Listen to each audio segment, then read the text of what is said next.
Climate રેઝિલિયન્સની વાત આવે તો સૌથી પહેલાં જે મોસ્ટ ઇમ્પોર્ટન્ટ ફેક્ટર છે, જે આપણે વાત કરી છે ESG તો વાત થઈ ગઈ છે. જી સર. પણ અત્યારે ફ્યુચરમાં બધા જ મોસ્ટ લિવેબલ સિટીઝની વાત કરીએ છીએ. True.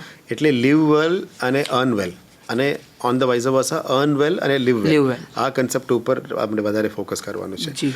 અર્ન વેલ અને લીવ વેલ થઈ શકે ત્યારે તમારું સેવામાં બધું પૂરું પાડી શકે. જી સર. તમારે એર ક્વોલિટી ઇન્ડેક્સ સારું હોય, તમારું સર્વિસીસ સારું હોય, અને જે પબ્લિક ઇન્ફ્રાસ્ટ્રક્ચર એ પણ સારું હોય. અત્યારે અમે sustainable development forum SDG forum પણ વડોદરામાં સ્ટાર્ટ કર્યું છે. આમાં લગભગ 600+ સ્કૂલ્સને પણ જોડ્યા છે. એટલે આટલા સંખ્યાની પ્રિન્સિપલ્સ, એમને શિક્ષકો અને એમને સ્ટુડન્ટ્સ પણ જોડવાના છે. એટલે સસ્ટેનેબલ ડેવલપમેન્ટ ગોલ્સના જે 20 ગોલ્સ છે, આ ગોલ્સ આધારિત હંગરથી લઈને, એજ્યુકેશનથી લઈને, હેલ્થથી લઈને બધાને અમે અત્યારે નોલેજ ટ્રાન્સફોર્મેશન કરી રહ્યા છે, જેથી કરીને બાળકોમાં આની ઉપર એક ઇન્ફોર્મેશન આવે. અને પછી આ બધા જે સિસ્ટમ્સ છે, એક લિવેબલ સિટીમાં કયા પ્રકારનું મોસ્ટ ટોપ પ્રાયોરિટી શું હોવું જોઈએ. શુદ્ધ પાણી હોય, મ્યુનિસિપલ સર્વિસીસ હોય, હેલ્થ ઇન્ડિકેટર્સ હોય, આંગણવાડી ઇન્ડિકેટર્સ હોય, બાળકોની પોષણ ઇન્ડિકેટર્સ હોય, આ ઘણું બધું છે. એટલે લીવ વેલ મીન્સ તમામ હ્યુમન ડેવલપમેન્ટ ઇન્ડેક્સ પણ સારું હોવું જોઈએ. અને આપ જાણો છો કે ગુજરાતમાં લગભગ 50%ની આજુબાજુ પબ્લિક સિટીઝમાં રહેવાનું આવી ગયું છે, અને આવનારા દિવસોમાં 60% ઉપર પણ જવાની દિશામાં છે. ત્યારે મેક્સિમમ લોકો સિટીમાં રહેવા આવવાનું શરૂ થઈ ગયા છે. એટલે ત્યારે એમના માટે ઉત્તમ સેવામાં આપવાની જરૂરિયાત છે, ઉત્તમ ફેસિલિટીઝ પણ આપવાની જરૂરિયાત છે.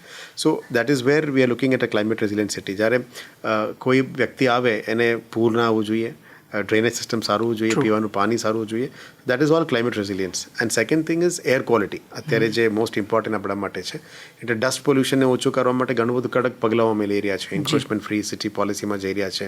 કન્સ્ટ્રક્શન સાઇટ્સ ઉપર હેવી પેનલ્ટીઝ લગી રહ્યા છે. ગ્રીન નેટ્સ લગાવવાનું ફોર્સ કરી રહ્યા છે. સિટીમાં જે ઉડતા ડસ્ટને ઓછું કરવા માટે સ્મોક ગન્સ અમે લાવવાનું અત્યારે વર્કઆઉટર્સ આપી દીધા છે. સિટીના સ્વીપિંગ મશીન્સથી વોલ ટુ વોલ ટાઇલિંગ કરવાનું પણ પ્લાનિંગ સાથે અત્યારે એક્ઝિક્યુશન શરૂ થઈ ગયું છે.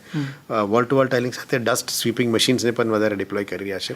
એટલે આવનારા દિવસોમાં પબ્લિક મેક્સિમમ ડિમાન્ડ એક જ કરશે કે શુદ્ધ પીવાનું હવા, શુદ્ધ હવા અને શુદ્ધ પીવાનું પાણી. એ મોસ્ટ ઇમ્પોર્ટન્ટ આપણા માટે છે. એટલે આ દિશામાં જે પણ પગલાં લેવું પડે અમે લઈશું. અને second is climate disaster resilience. એના ઉપર પણ ડિઝાસ્ટર એક્શન ઓરિએન્ટેડ પ્લાન ઉપર પણ કામ કરવાની જરૂરિયાત છે.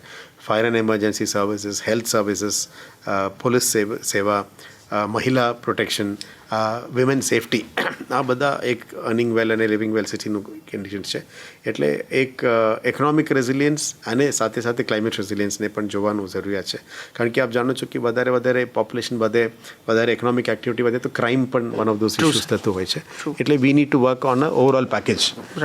એટલે જે ગ્લોબલ વોર્મિંગ સાથે ક્લાઇમેટ રેઝિલિયન્સ ઉપર પ્લાન્ટેશન્સ કરીને ટેમ્પરેચર ઓછું કરવાનો અમે પ્રયત્ન કરી રહ્યા છે, અને કાર્બન સેક્વેસ્ટ્રેશનથી એર પોલ્યુશનને પણ ઓછું કરવાની મહેનત કરી છે. ત્યારે ઓવરઓલ રેઝિલિયન્સ પણ આપણા માટે ઇમ્પોર્ટન્ટ છે. So we are working in that direction. Okay.